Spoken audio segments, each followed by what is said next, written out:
tādu vieglāku.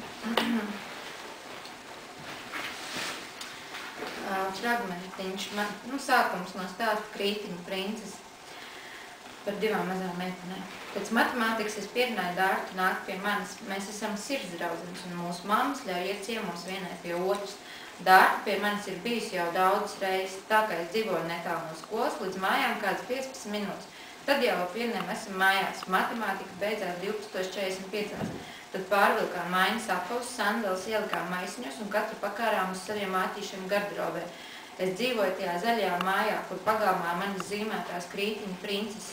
Uz vienu pusi radio SVH, uz otru Trako māju. Zem logiem uzreiz iela, pa kuru brauc 3. trolejbus. Man patīk sēdēt pie loga ar mammas šprici rokā un uzšķecīt ūdeni tiem, kas iet apakšā. Tad ātri nosēsties zem palodas un rāpst uz istabu, kur logam priekšā aizkari un mani neredz. Mūsu mājā ir 2 stāvi, katrā stāvā ir 4 dzīvokļi. Mums ir viena istabas, tāpat kā manai kaimiņienei Sigitai. Pārējiem laikam arī tikai viena istaba. Abos stāvos gaitiņu galā ir toalete, sausā ar ripu vārciņu vietā.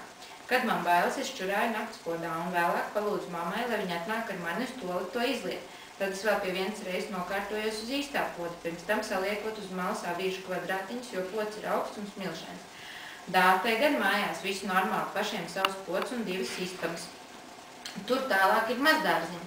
Mamma man tur aizliedz iet, jo tur ir slikti onkuļi. Aiz pagalma ir šķūnīši un liela bedra, kur dzīvo tie kukaiņi ar daudzajām kājām un tādi apbruņojušies. Vēl tur aug zili cigoriņi un saldās nātras, no kurām var izīst veseli medus partijas. Mūsu šķūnītis ir 16. Tur stāv manas ragavas. Piekramajai atslēgai priekšā karājas liela melna gumijas klapa, lai slēdziņa nesarūsē. Kad tuvojamies mājām, es apstādinu Dārtu uz pauguru pie šķūnīšiem, lai parādītu vakardienas sekreķikus.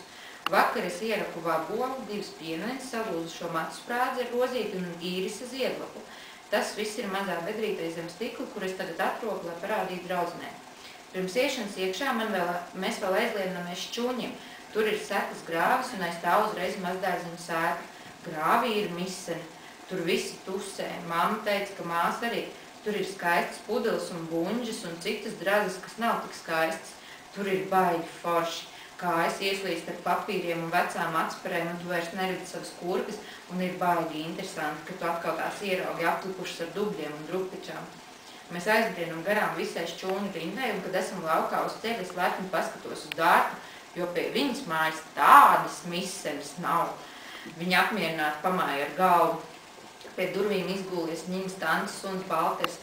Viņa ir resni staigā puķainā halātā un ir krievieti. Mamma teica, ka viņa ir dzērā, jo visi krievi ir dzērā. Kad viņa kādreiz noķer man nākam, tad liek man pagaidīt, kamēr pat ieiet iekšā pēc konfliktēm, ko man piedāvā. Es nevaru atteikties, vienmēr paņemu un sauņā nesu līdz mūsu dzīvoklim, kur jau pakusušu atdodu Forai, mūsu melnie pūdeļu pucītei. Vēl apstādinu Dārtu pagalma vidū un rādu, ko esmu sazīmējis ar krītiņiem uz asfalta, dzeltenas princeses ar zaļiem matiem un rozā kleitām.